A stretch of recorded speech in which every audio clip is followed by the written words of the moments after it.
차현주 증인 좀 나와주시고요.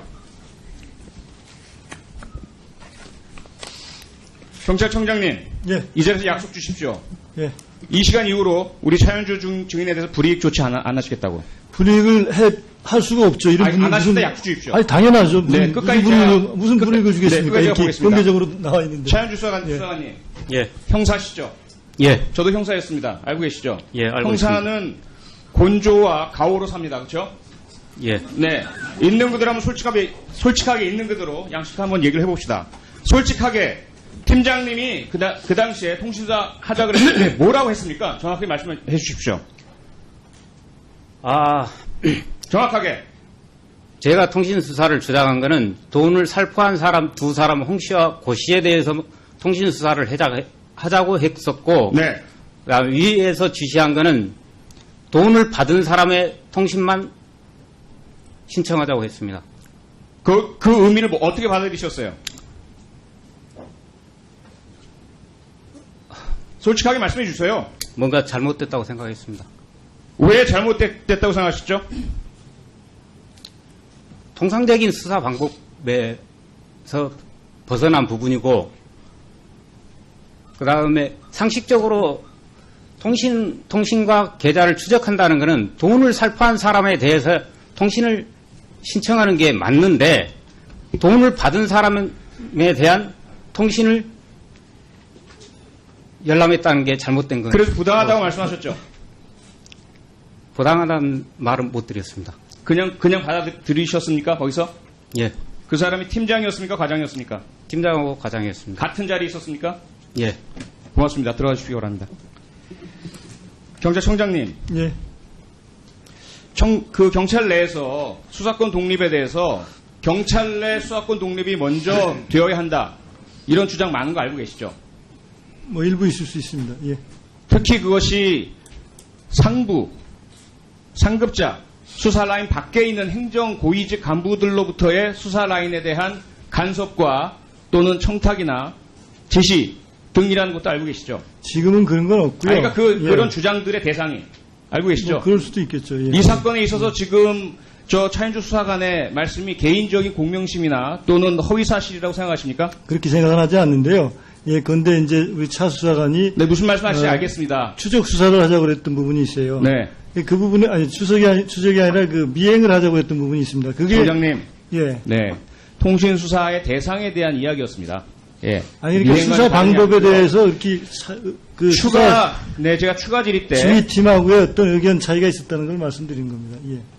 네, 고맙습니다. 계속해서 제가 지켜보겠습니다. 질의 시작하겠습니다. 우선 그 감찰 담당관님. 지금 경찰관들은 그 법이나 규칙 위반이 아니라 하더라도 예를 들어 조직의 위상실추 또는 무리야기 이런 것들이 있으면 징계 대상이죠. 예, 명백하게 그 규칙 위반이면은 당연히 징계 대상이죠. 예.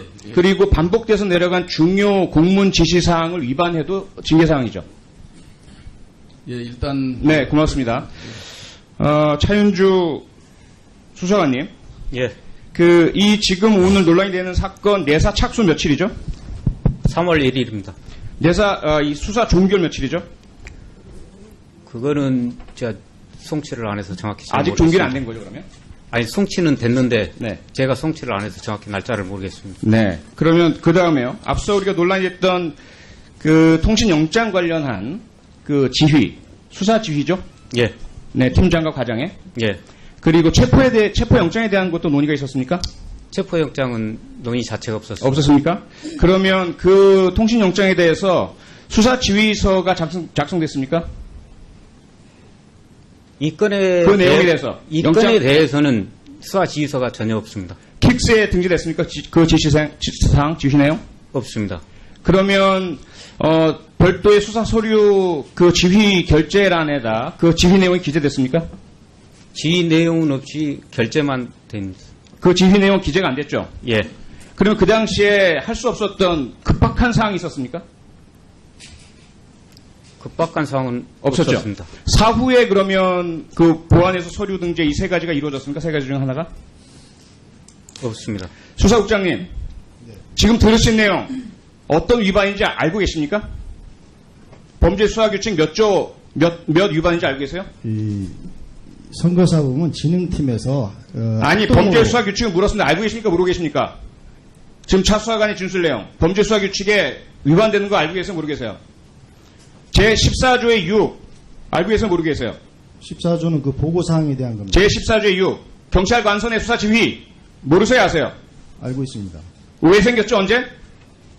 지난 대선 국정원 댓글 조작 사건에 경찰 지휘라인이 부당 개입했다라는 의혹이 제기된 이후에 생긴 거죠. 여기에 분명히 차 수사관이 지금 진술한 내용대로 체포 또는 영장 관련한 지휘는 반드시 제가 앞서 말씀드린 세 가지 중에 하나로 서류로 또는 킥스 등재로 남기도록 되어 있습니다. 알고 계십니까? 그 지휘는 서면 지휘도 할 수 있고 구도 지휘도 할 수 있습니다. 14조 6 보세요. 박우진 국장님 지금 말씀 틀렸습니다. 알겠습니까? 명백한 범죄 수사 규칙 위반입니다. 추가하겠습니다. 대한민국의 부패 지수 얼마나 엉망진창인지 잘 알고 계시죠? 부패 어디서 나온 통계를 말씀하시는 겁니까? 트랜스페런시 인터내셔널 국제 투명성 기구 CPI 커럽션 퍼셉션 인덱스 부패에 대한 인식도 대한민국 현재 52 수준에 머물고 있습니다. 세계에서. 온 국민을 가슴 아프게 했던 삼풍백화점 붕괴 사고 언제 발생했는지 알고 계시나요? 1995년도에 발생한 것으로 알고 있습니다. 날짜는 모르시죠? 6월로 알고 있습니다. 예, 정확한 날짜는 모르시죠? 25일로 알고 있습니다. 아닙니다. 29일이고요. 모르시다는 것을 탓하고 싶은 마음이 전혀 없습니다. 제가 이 질문을 드린 이유는 세월호 참사 역시 그냥 그대로 우리가 가만히 있는다면 앞으로 10년, 15년, 20년 이후에 총리나 대통령께서 언제 발생했는지도 모르실 거라는 것 때문에 질문을 드렸던 것입니다. 아까 제가 말씀을 드렸는데 날짜까지 정확하게 말씀을 못 드려서 미안합니다. 아닙니다. 모르시는 게 당연합니다. 우리 사회 태도가 그렇기 때문입니다. 그리고 현재 삼풍백화점 사고의 피해 유가족들 그리고 화성 시랜드 화재 참사에서 자녀를 잃은 부모님 유가족 피해자들 현재까지도 그 피해는 현재 진행형입니다. 세월호 참사를 보시면서 그분들은 본인이 겪었던 그 충격과 아픔과 슬픔이 고스란히 되살아나고 있습니다. 이해하시겠습니까? 이해합니다. 아울러 잘 알고 계시는 가습기 살균제 사건으로 얼마나 많은 분이 목숨을 잃고 아까운 가족의 고통을 일구셨는지 잘 알고 계시죠? 애석하게 생각합니다. 그리고 조희팔 사건 얼마나 충격을 주고 많은 분들이 자살까지 하시는 끔찍한 사건인 거 알고 계시죠? 알고 있습니다. 세월호 참사는 말씀드릴 필요조차 없을 것 같고요. 최근에도 이번 해에도 구의역 참사, 정은호 게이트, 홍만표 게이트 비록 구의역 참사를 제외한 정은호 홍만표 게이트는 사람의 생명까지 앗아가진 않았지만 많은 분들께서 분노하고 계시고 이 모든 사건의 공통점은 바로 부패가 그 뒤에 도사리고 있다는 것입니다. 많은 인구가 살아가고 있고 이 좁은 마당에서 그러다 보면 이런저런 사고가 여전히 생기고 있습니다. 우리나라 부패, 부정 그 한가운데 핵심에는 총리님을 포함한 대한민국에서 가장 뛰어난 엘리트들인 법조 집단이 도사리고 있다는 거 심각한 무거운 책임감으로 공감하고 계십니까? 많은 법조인들이 늘어나면서 그중에 일탈하는 사람들도 있고 아주 적절치 못한 그런 처신을 하는 사람들도 있습니다. 기 농민께서 경찰의 물대표를 맡고 쓰러지고 현재 8개월째 사경을 해모 계신 사실 알고 계시죠? 정당했습니까? 경찰의 물대표 사용?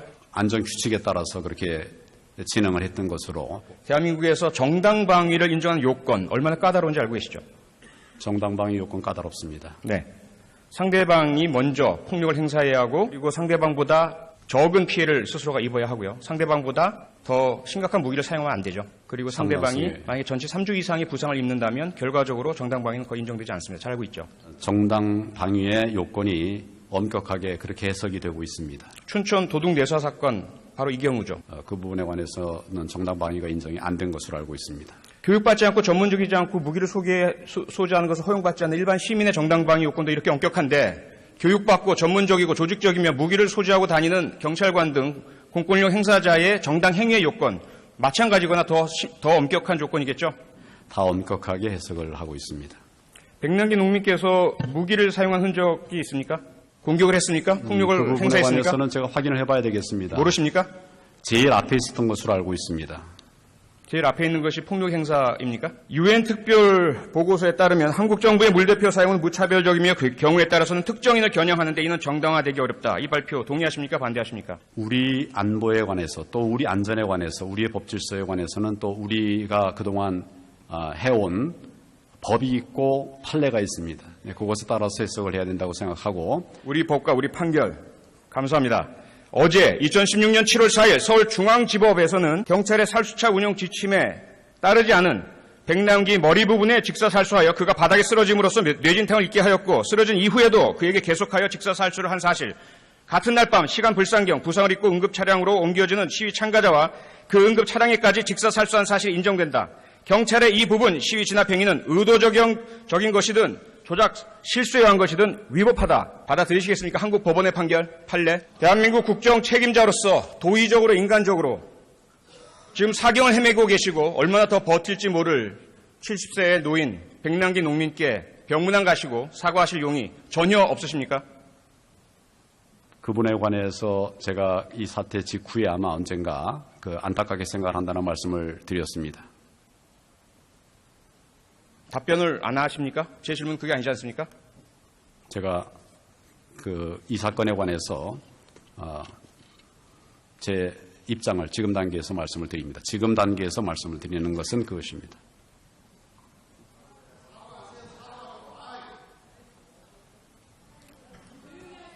감사합니다. 그렇게 한 말씀만 드리겠습니다.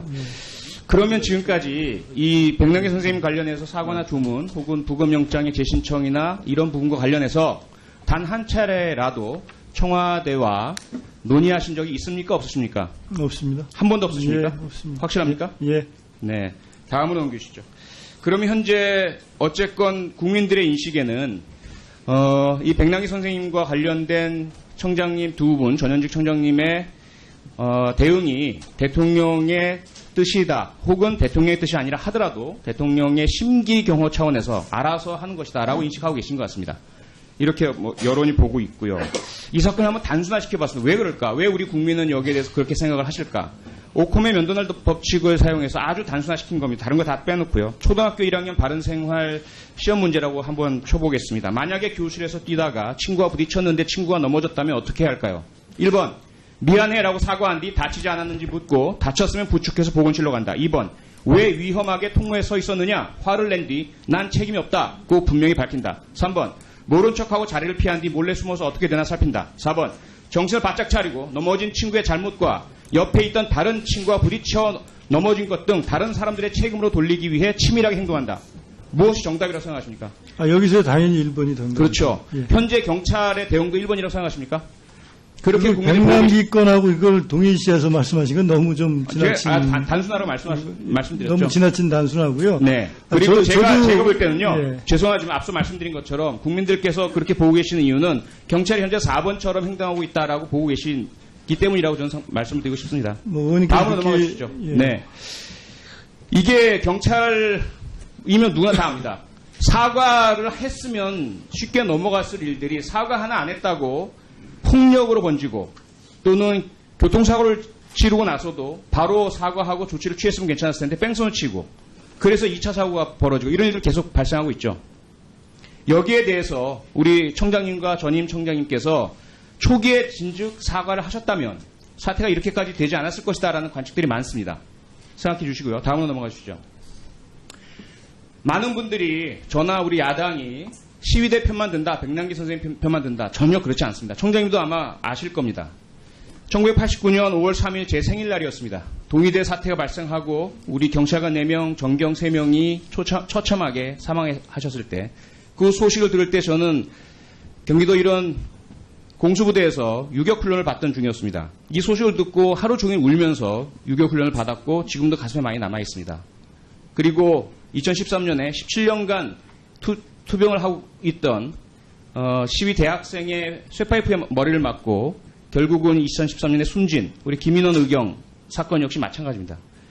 아마도 시위를 하는 시민들도 같은 마음일 겁니다. 삼가 고인의 명복을 빕니다. 이건 같은 마음이고요. 다음 넘어가 주시죠. 어떤 편에 있느냐의 문제가 아니라고 저는 생각을 합니다. 11월 14일 당시에 경찰 113명 부상, 버스 완파 이런 심각한 부분이 있었고 폭력 행위자들이 있었죠. 여기에 대해서 1256명이 사법 처리됐고 이에 대한 총체적 책임으로 한상균 민주노총 위원장에 대해서 1심에서 5년 선고가 이루어졌습니다. 알고 계시죠? 예. 네, 개별적인 아마 여기에 대한 의견은 다르겠지만 저는 법원의 판단을 존중합니다. 그렇다면 36명의 부상자는 차치하고라도 백남기 선생님께서 316일 만에 결국 사망한 이에 대한 책임 누군가 져야 되지 않습니까? 예. 그렇죠.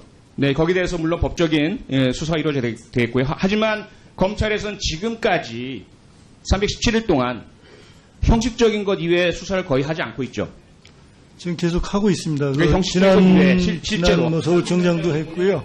시험을 받은 이 순간까지도 아무런 조치도 없는 상황 아니겠습니까? 강 전 청장을 제외하고는 계속해서 지금 일단 조사를 하고 있는 것으로 알고 있습니다. 예. 네. 그다음에 그리고 이제 그 김진태 의원께서 몸에 올랐다 배와 가슴 짓눌렀다고 말씀하셨는데요. 이렇게 한 행동으로 만약에 이게 맞다 하더라도 사인이 되려면 질식사 내지는 장기 파열이 이루어져야 합니다. 하지만 질식사 소견 전혀 없었고요. 그 처음부터 316일 동안 진행됐죠. 그리고 아울러 장기 파열도 없었습니다. 이런 전반적인 사안들 분명히 인지를 해주셨으면 좋겠고요. 그리고 만약에 백이 하나 이것이 공격이라 하더라도 사람이 기본적으로 공격 행동을 그 상황에서 하려면요 미리 알고 계획되어 있어야 합니다. 그렇지 않으면 이런 행동이 못 돼요. 이런 그 예외가 있는데 뭐냐면 언제든지 상시로 이런 상황이 있을 때 공격하겠다라는 의지를 가지고 있는 사이코패스인 경우에만 가능합니다. 만약에 이 사람이 그렇다면 한 번을 그치지 않겠죠. 다음 넘겨주시죠.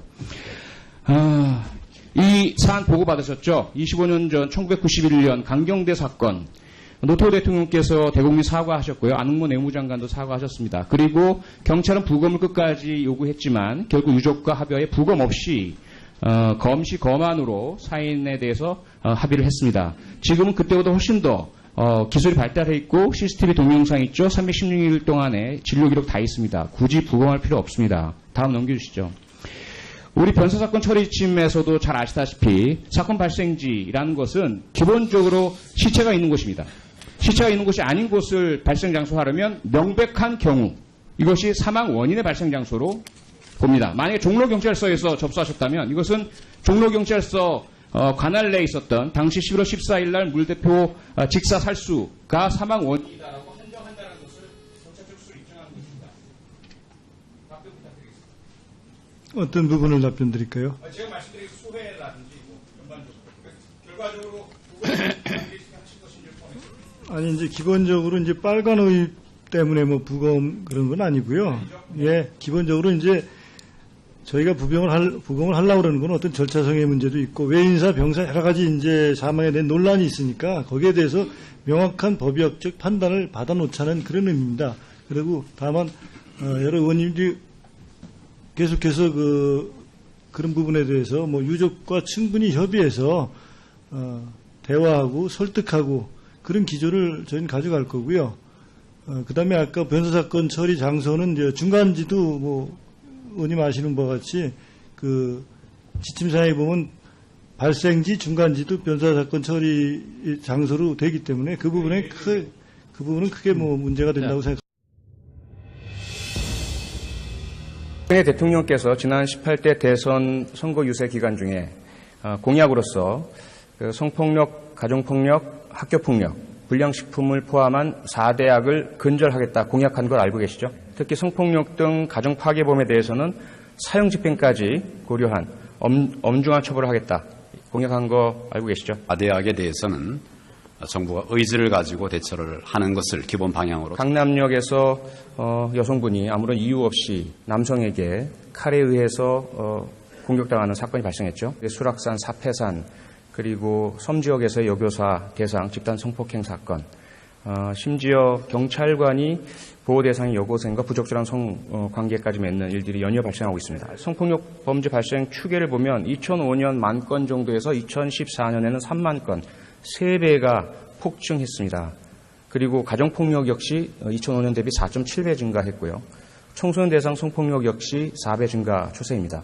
근절되고 있습니까? 이 지표들이 개선되고 있습니다. 4대약 대부분이 다 지표가 개선되고 있습니다. 성폭력 범죄 3배 증가가 개선입니까? 개선이 된다고 하는 것은 많이 적발해내는 것도 있는데 많이 적발해내면 건수는 많은 것으로 잡힙니다. 어쨌건 성폭력 문제가 심각해져 있고 현재도 심각하고 많은 피해 여성분들이 고통을 호소하고 계신다. 이 부분은 인정하시는 거죠? 물론입니다. 자, 그렇다면 이런 문제의 원인은 무엇이라고 진단하고 계십니까? 묻지마 범죄가 발생하고 있는 것으로 그렇게 보고를 받고 있습니다.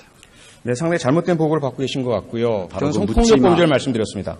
어떤 부분? 저는 성폭력 범죄를 말씀드렸습니다. 예. 그럼 성폭력 범죄 근저에 우리 사회 아직까지 낮은 성인지, 성에 대한 잘못된 태도, 혹은 여성을 성적 대상으로 보고 편견을 가지고 차별하는 여혐, 이런 부분이 자리 잡고 있다는 것은 인정하십니까? 그런 부분이 굉장히 중요한 요소고 그 부분을 개선하기 위한 노력을 지금 하고 있습니다. 여성에 대한 혐오와 차별을 부추기고 있는 인터넷 사이트, 일베에 대해서 알고 계시죠? 일베에 대해서 알고 있습니다. 어떤 태도를 갖고 계십니까? 특정 사이트에 대해서 제가 평가하는 것은 적절치 않습니다. 그 사이트 안에서 일어나는 여성 혐오, 여성 차별 부분은 어떻습니까? 제가 그 안에 들어가 보지는 않았습니다만은 알겠습니다. 그러면 두 번째 성폭력 범죄의 원인 중에 잠재적 가해자를 막아야 된다는 것. 가장 위험한 성폭력 범죄자로 알려져 있는 조두순이 출소합니다. 12년 형을 받아서 이제 4년 뒤면 출소합니다. 어떤 대책을 갖고 계십니까? 그동안의 역대 정부의 어느 때보다도 지금 저희들이 의지를 가지고 중처벌을 하고 있습니다. 처벌의 일반 예방 효과는 이미 범죄학에서 부정된 지 오래입니다. 예방을 위해서는 처벌이 아닌 보완 처분이 주로 사용되고 있는 것이죠. 그래서 저희 정부에서도 여러 가지 보완 처분들을 강화해 나가고 있습니다. 바로 그 부분이 문제인데요. 현재 조두순을 포함한 많은 성폭력 범죄자가 받고 있는 보완 처분 언제 내려지죠? 출소를 하게 되면 언제 내려집니까? 언제? 출소하게 되면 보완 처분이 내려지는 시기는 유죄 판결과 동시입니다. 그렇죠? 보통 그렇습니다. 보통이 아니라 현재 그렇게 하고 있습니다. 그렇게 되어 있고요. 문제는 보완 처분은 앞으로 발생할 범죄를 막기 위한 조치이지 처벌을 내리기 위한 조치가 아니죠. 만약 그렇다면 이중 처벌이 될 테고요. 문제는 유죄 판결과 함께 내려지는 보완 처분은 이후 그가 행형을 어떻게 하든지 교도소에서 어떤 교화를 받든지와 상관없습니다. 그리고 이후에 재범 가능성이 있는지 없는지와 상관없이 내려집니다. 그렇기 때문에 출소 이전에 이들에 대한 평가와 위험하다면 이들에 대한 범죄 예방을 할 수 있는 조치가 전혀 없습니다. 여전히 미흡한 점이 있는지 이런 부분은 관계부처로 하여금 검토하도록. 그 결과가 현재 성폭력 범죄자 중에 재범자 비율입니다. 10명 중에 9명, 90%가 성폭력 범죄자들은 이미 범죄 혐의를 받고 유죄 판결을 받은 이후에 다시 저지르고 있습니다. 우리나라의 교정, 보완 처분, 보호 관찰, 이 총체적인 범죄 방지책이 얼마나 잘못 돌아가고 있는지 총리께서도 전혀 지금 갈피를 못 잡고 계시고요. 보완 처분의 이유와 도입 취지 이런 부분까지도 사실은 오인하고 계십니다. 어떤 이 부분을 부분이 그런지 구체적으로 지적을 해 주시기 바랍니다. 앞서 제가 지적드렸죠. 보완 처분과 그것은 형벌은 다릅니다. 형벌은 범죄 직후에 유죄 판결과 함께 내려져야 하지만 보완 처분은 형 만료 직전에 평가를 거쳐서 재범 가능성을 판단한 이후에 내려져야 합니다. 하지만 우리나라는 그렇게 하고 있지 않습니다. 네, 자세한 설명은 다음에 기회가 되면 제가 정보 전달을 좀 해드리도록 하겠습니다. 다음 문제입니다. 역시 마찬가지로 성폭력 범죄가 증가하는 이유 중에 하나는 피해자들의 신고가 잘 이루어지지 않기 때문입니다. 성범죄 피해자 신고율 12.3%에 머물고 있습니다. 성범죄자들이 피해 신고를 꺼리는 이유 무엇이라고 생각하십니까? 신고하게 되면 결국 본인의 피해 사실이 이제 노출이 될 가능성이 많기 때문에 그래서 신고를 하기가 어려워하는 것으로 그렇게 알고 있습니다. 결국 수사기관과 기소기관, 국가와 정부에 대한 불신 아닙니까? 피해자 보호에 대해서는 정부는 굉장히 광범위한 보호를 하고 있는 것으로 알고 있습니다. 관계부처로 하여금 자세하게 설명을 드리도록 하겠습니다만은 지금 의원님 알고 계신 것보다 훨씬 광범위하고 또 체계적인 그런 지원을 하고 있다는 점을 분명히 말씀을 드립니다. 예, 계속해서 우리 총리께서는 현재 우리 여성들이 느끼고 계시는 체감 불안, 그리고 피해에 대한 두려움, 그리고 수사기관에 대한 불신, 이 부분에 대한 심각성을 전혀 인식하지 못하고 계십니다. 오직 정부를 변호하고 방어하고 이 순간을 넘기겠다는 그런 태도로만 일관하고 계신데요. 학교 폭력 전담 경찰관이 여고생과 부적절한 관계를 맺고 이것이 은폐됐던 사실 잘 알고 계시죠? 알고 있습니다.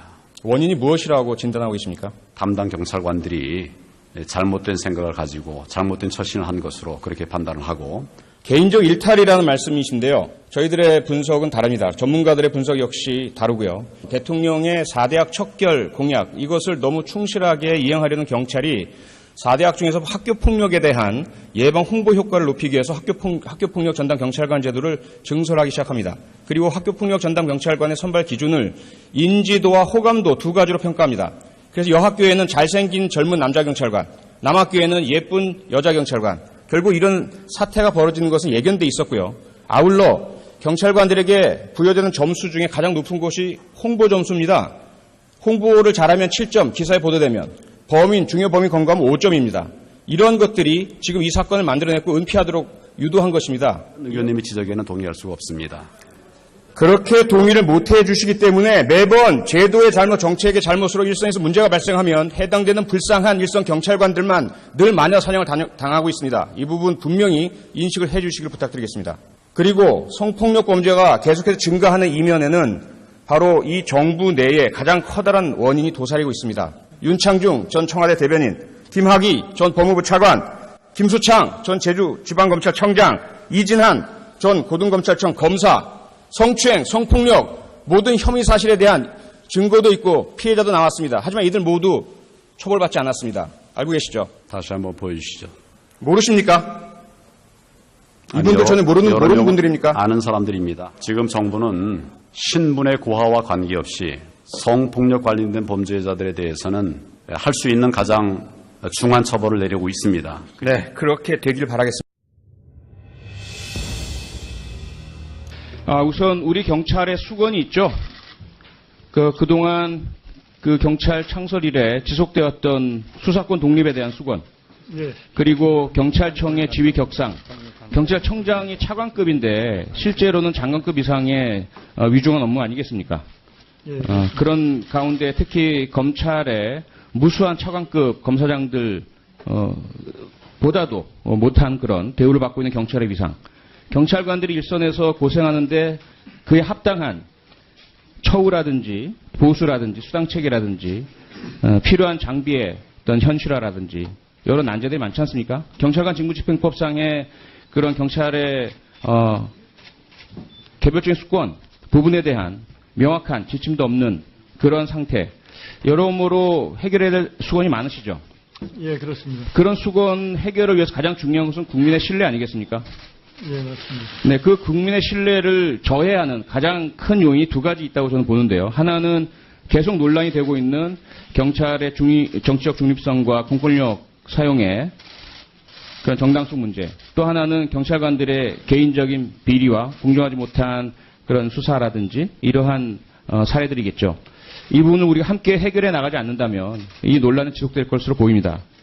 그런데 지난번 김학의 전 법무차관의 그 원주 별장 성접대 의혹 사건 때 우리 경찰은 한번 권력에 맞서서 진실 규명을 위해서 노력을 해본 적이 있습니다. 잘 알고 계시죠?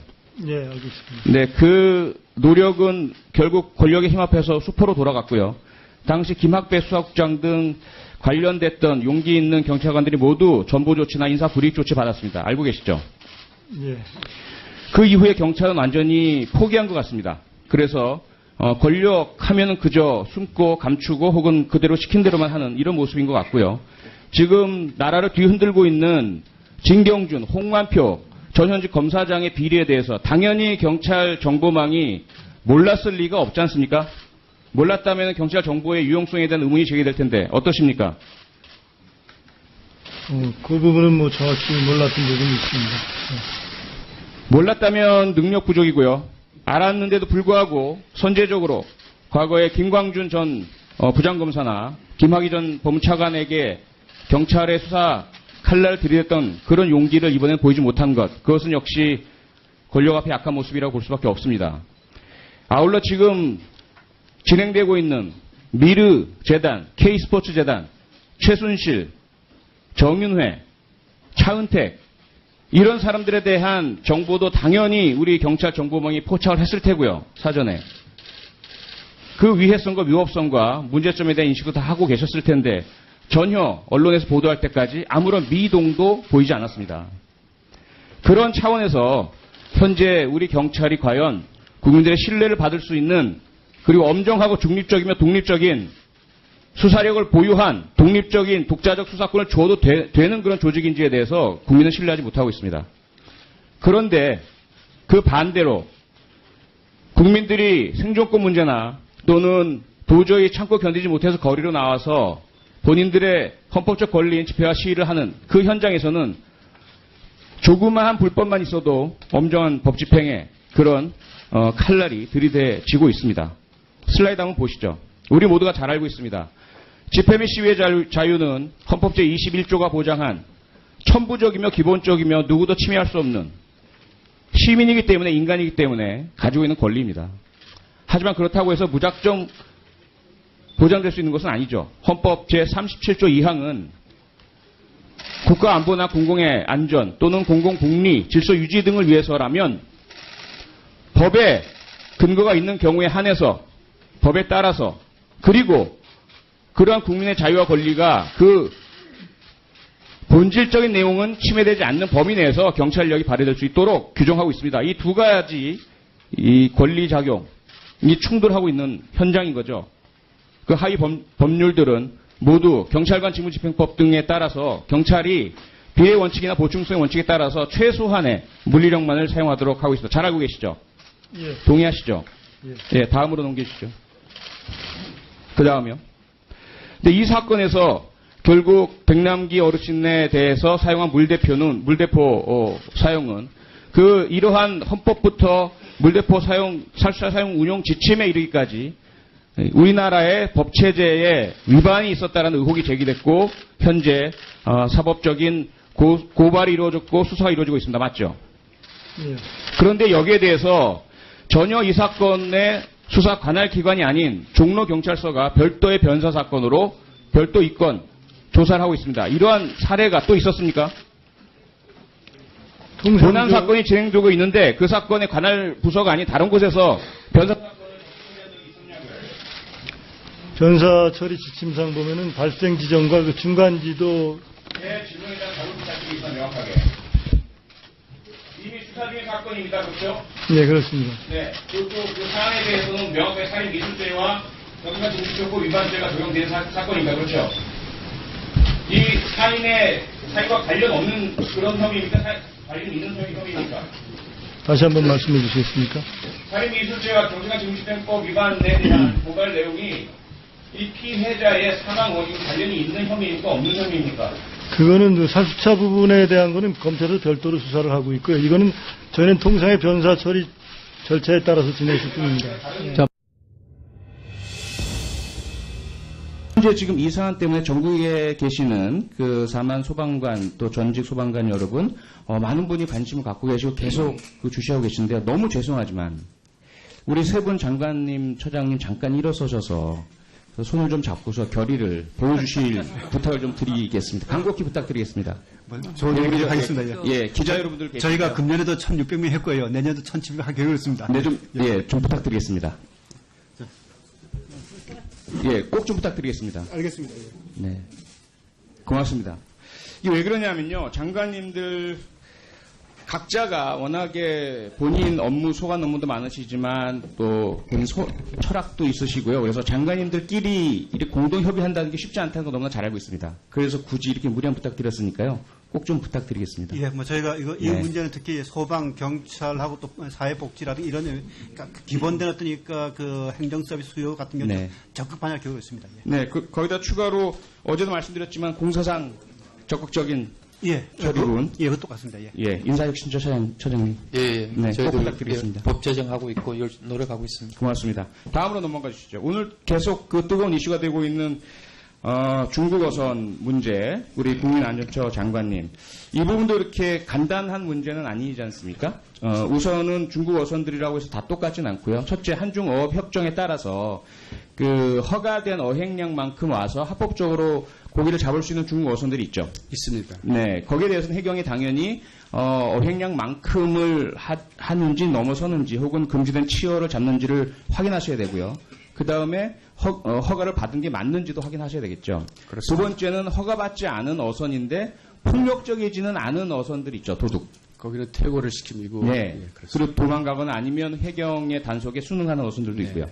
마지막 세 번째가 가장 골치 아픈 이번에 고속단정을 들이받는다든지 우리 존경하는 황영철 의원님 보여주셨던 그런 폭력적인 그 살상 장비를 착용한다든지 그 수가 다수는 아닌 것으로 알고 있고요. 이들 스스로도 사실 중국에서도 그리 탐탁치 않은 불법, 범법 어선들이고 그리고 다른 동료 중국 어선들도 그리 좋아하지 않는 그런 불량 어선들로 알고 있는데요. 그러다 보니까 우리 해경의 대응은 상당히 조금 치밀하고 정밀해야 한다는 생각을 갖습니다. 거기에다가 그 안전처 장관님 잘 아시지만 현재 해경이 보유하고 있는 서해상에서 가동할 수 있는 경비정은 21척에 불과하죠. 그렇습니다. 이걸 3교대로 돌리고 있죠. 3교대가 조금 더 못 됩니다. 예, 그래서 한 번에 7척이 최대인데 이런 비상 상황에서는 11척을 동원하는 바람에 우리 해경 그 경찰관들이 집에도 잘 못 가는 연속 근무를 해야 하는 피로 누적 현상이 발생을 하죠. 그렇습니다. 결국 이 해경 문제도 장비와 인력 확충 문제인데요. 이 부분에 있어서 거기다 또 중요한 것은 중국과의 어떤 외교적인 부분을 통해서 그들이 단속해줄 것은 단속해줘야 하고 우리의 그런 이런 그 법 집행에 대해서도 동의를 해줘야 할 테고요. 정보 교류도 있어야 할 테고요. 또 해경의 현재 정보 수사 인력이 상당히 줄어든 상태인데 사후의 추적 검거에 있어서도 상당히 우리 역량이 부족한 거 아니겠습니까? 그래서 이 부분들이 안전처 장관님이 직접 나서 주시겠습니까? 아니면 해경청을 해양경찰청을 복원시켜 주시겠습니까? 제가 생각하기에는 네. 지금 아까도 제가 우리 장전 의원님 말씀하셨다는데 저희들이 7일날 상황이 벌어졌는데 7일날 저희들이 해경국에 해가지고 바로 저들한테 또 네, 중국에서 앞으로 연락왔습니다. 여쭤봅니다. 그래서 장관님께서 직접 하시겠습니까? 아니면 해경청을 복원시키는 게 낫겠습니까? 제가 하겠습니다. 고맙습니다. 그럼 또 하나의 문제가 이제 해군과의 공조 문제 아니겠습니까? 현재 일각에서는 해군이 나서서 한포를 쏴라 이러는데 이러면 전쟁 행위가 되죠. 해서는 안 되죠. 자기가 해야 할 것에 네. 그렇게 해야 된다고 생각합니다. 그리고 상대가 국제법이기 때문에. 그렇죠. 네. 영해를 침범하는 외국의 군함이거나 혹은 무장함이 확실하거나 이렇지 않는 한 해군이 먼저 발표한다면 이것은 우리가 국제법을 위반하는 것이고 그렇습니다. 그렇죠. 우리 해양 방위법도 위반하는 것이고요. 그렇지만 해군이 만약에 기동해서 차단하고 위력과시하고 이래서 해경에 대한 지원을 한다면 충분히 할 수 있는 거 아닙니까? 그것은 지금도 현재 하고 있습니다. 그렇죠. NLL 상에서는 네. 약간 제한을 받지만은 이지에서 그 해군의 함정이 특별한 목적으로 운영되지 않을 때는 네. 협조가 됩니다. 특히나 장관님께서는 해군 사령관 출신이시고요. 조금 더 긴밀한 협력 가능할 텐데 좀 더 노력 좀 부탁드리겠습니다. 저 의진 지금 해군하고 해경은 네. 금년에 그 MOU를 맺어서 아마 역대 최고로 잘 가깝게 협조를 하고 있다고 제가 말씀을 드리겠습니다.